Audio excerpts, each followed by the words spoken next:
Hey, greetings everyone. It is GleeCon here with another episode of Lore of Warcraft. Coming back at you as we continue our book on tape series. We're going to start today with Chapter 3 of the Well of Eternity, which is the first book in the War of the Ancients trilogy. We still haven't done any time travel, so even though this is coming as far as our chronology, we're still 10,000 years before the Dark Portal. We're still dealing with a timeline here that seems to be maybe around Legion time, maybe a little after.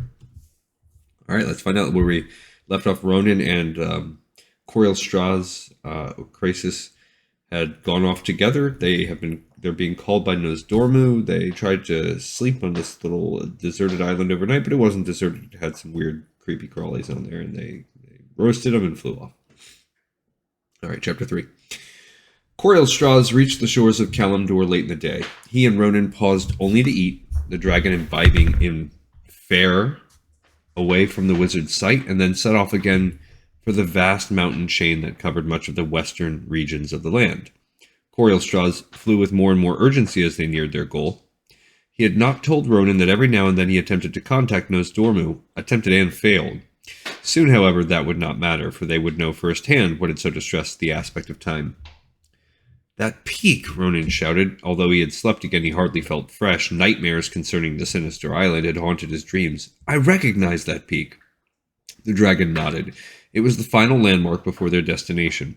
Had he not seen it at the same time as his rider, he would have nonetheless sensed the wrongness in the very fabric of reality, and that meant something terrible indeed awaited them. Despite that certainty, the Leviathan only picked up his pace. There was no other choice. Whatever lay ahead, the only ones who might stop it were him and the tiny human figure he carried.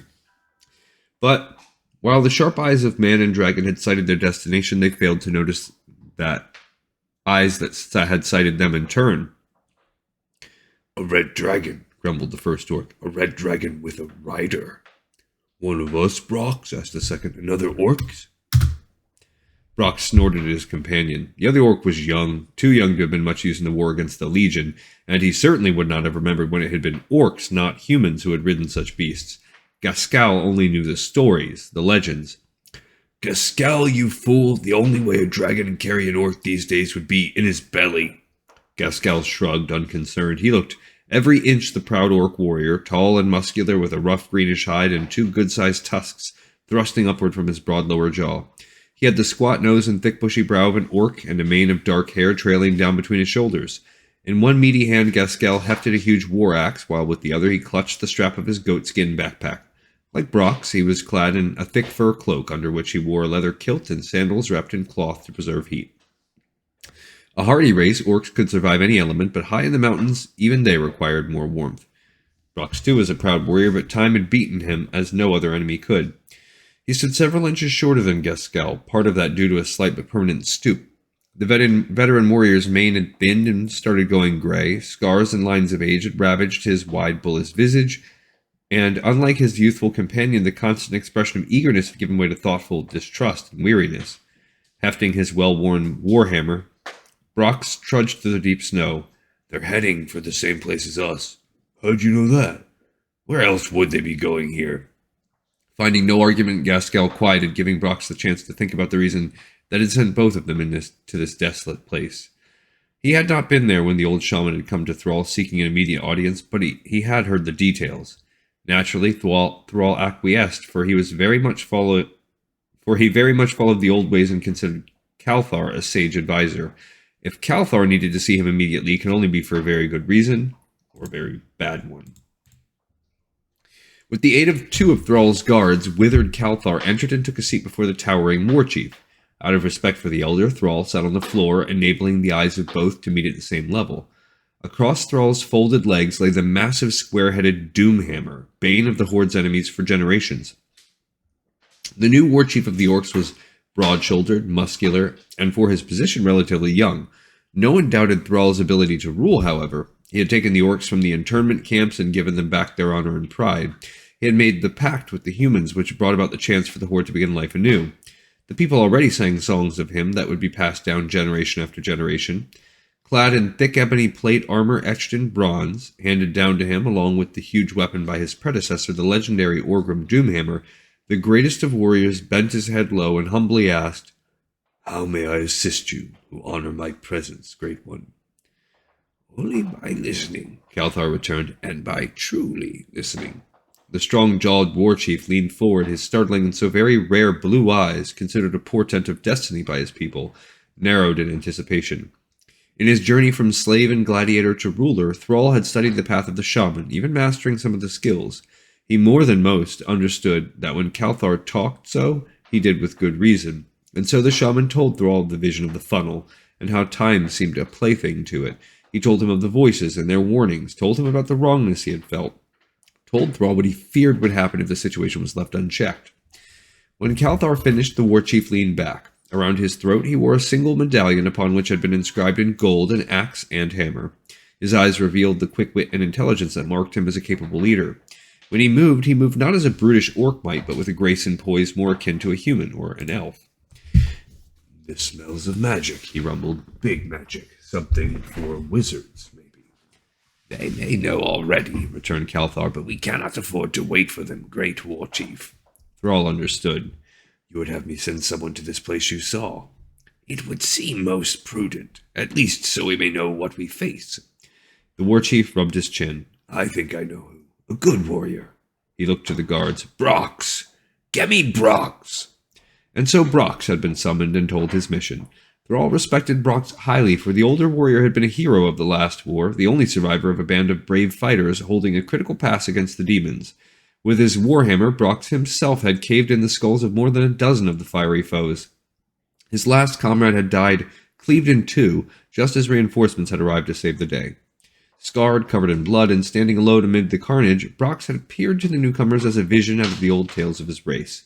His name became almost as honored as that of Thrall. But it was more than the veteran's name that garnered the respect of the war chief and made him Thrall's choice. Thrall knew that Brox was, like him, a warrior who fought with his head as well as his arm. The orc leader could not send an army into the mountains. He needed to trust the search to one or two skilled fighters who could then report their findings to him. Gaskell was chosen to accompany Brox because of his swiftness and absolute obedience to orders. The younger orc was part of the new generation that would grow up in relative peace with the other races. Brox was glad to have the able fighter at his side.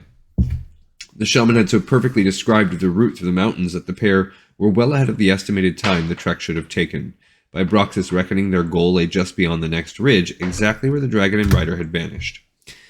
Brox's grip on his hammer tightened. The orcs had agreed to peace, but he and Gaskell would fight if need be, even if it meant their certain deaths. The older warrior forced away the grim smile that nearly played across his face at the last thought. Yes, he would be willing to fight to the death. What Thrall had not known when he summoned the war hero to him had been that Brox suffered from terrible guilt that had eaten at his soul since that day in the past. They had all perished, all but Brox, and he could not understand that. He felt guilty for being alive, for not dying valiantly with his comrades. To him, his still being alive was a matter of shame, of failure to give his all as they had done. Since that time, he had waited and hoped for some opportunity to redeem himself and die. Now, perhaps, the fates had granted him that. Get a move on, he ordered Gaskell. We can reach him before they get settled in. Now he allowed himself a wide grin, one that his companion would read as typical orc enthusiasm. And if they give us any trouble, we'll make them think the entire horde is on the rampage again.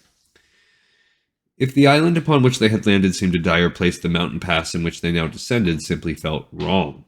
That was the best word Rhonin could use to describe the sensations flowing through him. Whatever they sought, it should not be. It was as if the very fabric of reality had made some terrible error. The intensity of the feeling was such that the wizard, who had faced every conceivable nightmare, wanted the dragon to turn back. He said nothing, though, recalling how he had already revealed his uncertainties on the island. Corielstrasz might already regret summoning him. The crimson behemoth arched his wings as he dropped the final distance. His massive paws sank into the snow as he sought a stable landing area. Rhonin clutched the dragon's neck tightly. He felt every vibration and hoped his grip would last. His pack bounced against his back, pummeling him. At last, Corielstrasz came to a halt. The reptilian visage turned the wizard's way. Are you well? As well as I could be, gasped Rhonin. He had made dragon flights before, but not for so long. Either Corielstrasz knew his passenger was still weary, or the dragon himself also needed rest after such a monumental trek. We shall remain here for a few hours. Gather our strength. I sense no change in the emanations I feel. We should have the time to recoup. It would be the wisest choice. I won't be arguing with you, Rhonin answered, sliding off. The wind blew harshly through the mountains, and the high peaks left much shadow, but with the aid of some magic and an overhang, the wizard managed to keep warm enough. While he tried to stretch the kinks out of his body, Coilstraws strode along the path, scouting the area. The behemoth vanished some distance ahead as the path curved. Hood draping his head, Rhonin dozed. This time his thoughts filled with good images, true images of Verisa and the upcoming birth. The wizard smiled, thinking of his return. He woke at the sound of approach. To Rhonin's surprise, it was not the dragon Coilstraws who returned to him, but rather the cowled, robed figure of Krasis. In response to the human's widening eyes, the dragon mage explained, "There are several unstable areas nearby. This form is less likely to cause them to collapse. I can always transform again, should the need arise." "Did you find anything?" The not-quite-elven face pursed. "I sense the aspect of time. He is here, and yet he is not. I am disturbed by that." "Should we start?" But before Rhonin could finish, a horrific yowl echoed harshly through the mountain chain. The sound set every nerve of the wizard on edge. Even Krasis looked perturbed. "What was that?" asked Rhonin. "I do not know." The dragon mage drew himself up. "We should move on. Our goal lies not far away." "We're not flying?" "I sense that what we seek lies within a narrow passage between the next mountains. A dragon would not fit, but 2 small travelers would." With Krasis leading, the pair headed northeast. Rhonin's companion appeared unbothered by the cold, though the human had to enhance the protective spell on his clothes. Even then he felt the chill of the land upon his face and fingers. Before long they came upon the beginning of the passage Krasis had mentioned. Rhonin saw now what the other had meant. The passage was little more than a cramped corridor. Half a dozen men could walk side by side through it without feeling constricted, but a dragon attempting to enter would have barely been able to get his head in, much less its gargantuan body. The high, steep sides also created even thicker shadows, making Rhonin wonder if the two might need to create some sort of illumination along the way. Krasis pressed on without hesitation, certain of their path. He moved faster and faster, almost as if possessed. The wind howled even harder through the natural corridor, its intensity building as they journeyed. Only human, Rhonin had to struggle to keep pace with his former patron. "Are we almost there?" he finally called. "Soon. It lies only," Krasis paused. "What is it?" The dragon mage focused inwardly, frowning. "It is not. It is not exactly where it should be anymore." "It moved?" "That would be my assumption."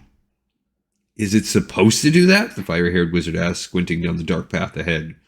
"You are under the misconception that I know perfectly what to expect, Rhonin. I understand little more than you." That did not at all please the human. "So what do you suggest we do?" The eyes of the inhuman mage literally flared as he contemplated the question. "We go on. That is all we can do." But only a short distance ahead they came across a new obstacle of sorts, one that Krasis had been unable to foresee from high up in the air. The passage split off in 2 directions, and while it was possible that they merged further on, the pair could not assume that. Krasis eyed both paths. "They each run near to our goal, but I cannot sense which lies closer. We need to investigate both." "Do we separate?" "I would prefer not to, but we must.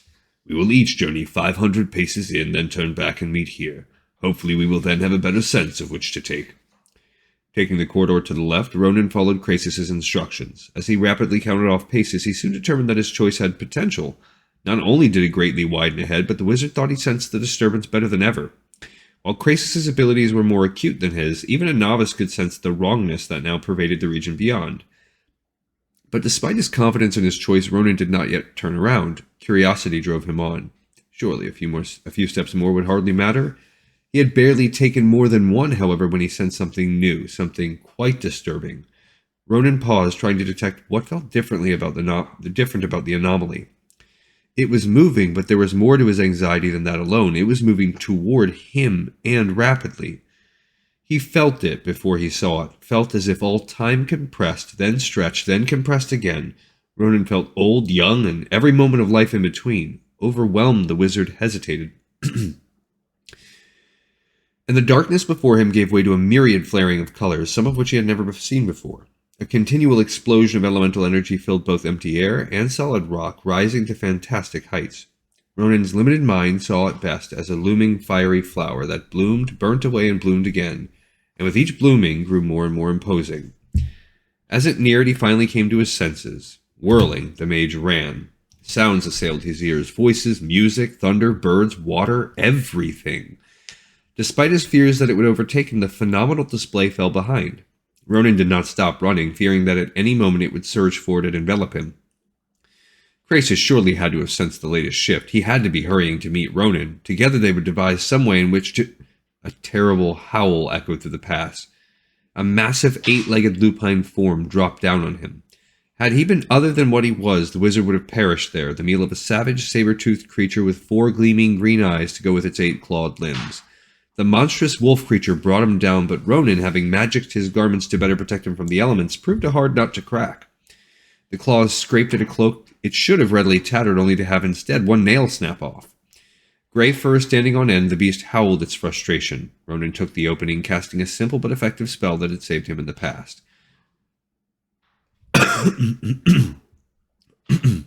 A cacophony...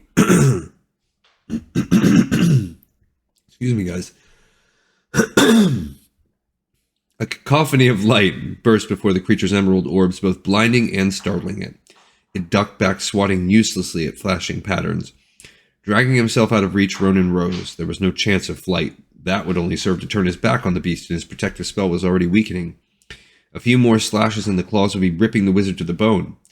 Fire had worked against the ghoul on the island, and Rhonin saw no reason why such a tried-and-true spell would not benefit him again. He muttered the words, which inexplicably came out in reverse. Worse, Rhonin found himself moving backward, returning to the wild claws of the blinded beast. Time had turned in on itself. But how? The answer materialized from further in the passage. Krasis' anomaly had caught up. Ghostly images fluttered by Rhonin, knights riding into battle, a wedding scene, a storm over the sea, orcs uttering war chants around a fire, strange creatures locked in combat. Suddenly he could move forward again. Rhonin darted out of the beast's reach, then turned to face it again. This time he did not hesitate, casting his spell.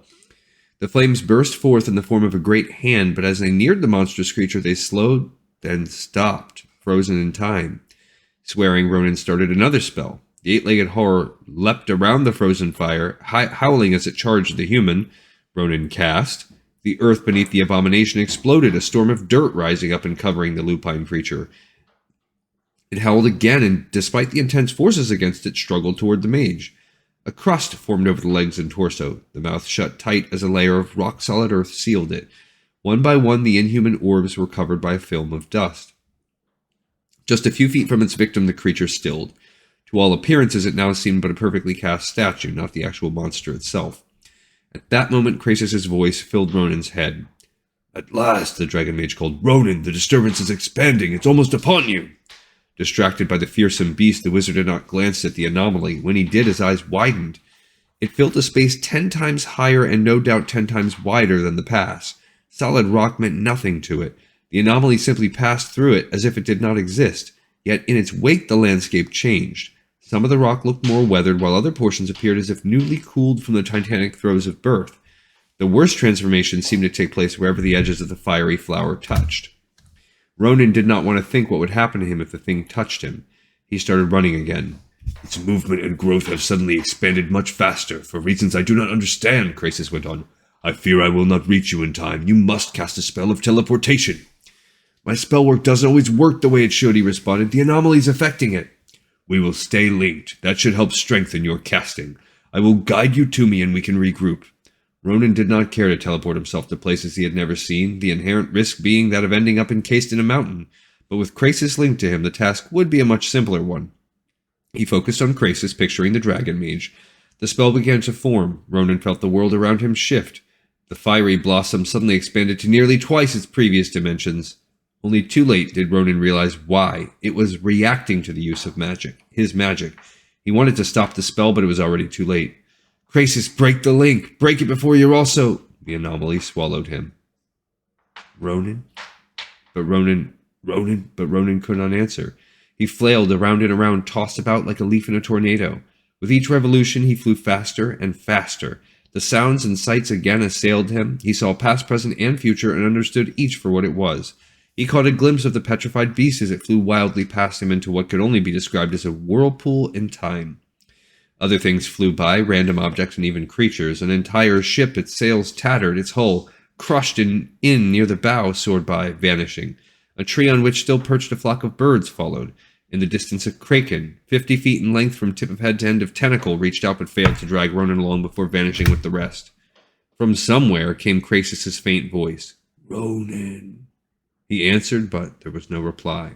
The whirlpool filled his gaze, and as it sucked him in, Rhonin's last thoughts were of Varisa and the children he would never know. It's a time travel thing. He can get back eventually. We now have read the part we read in the beginning, so now we've learned that lesson. Yes, those snippets are from the book. I don't know if I'll read the future ones. Maybe I will. Who knows? We've finally gone through some time travel, and now we might actually start getting to the War of the Ancients, things that are going to be considered canon. This stuff, I think, is irrelevant. Doesn't matter if you call it canon or not. All right, guys. Sorry for the coughing fit in the middle. Got a little bit caught up in the throat, but I appreciate you listening to me. I appreciate your time, and I hope you've enjoyed it. Hope this is something worth your time, and hopefully these little stories are, it's different than our chronicles. And for those of you that aren't enjoying them, we'll get back to the other episodes soon. And if you're loving it, you got more coming up ahead, a lot of it. Thank you guys, and have a great one. See you on the next one. Adios.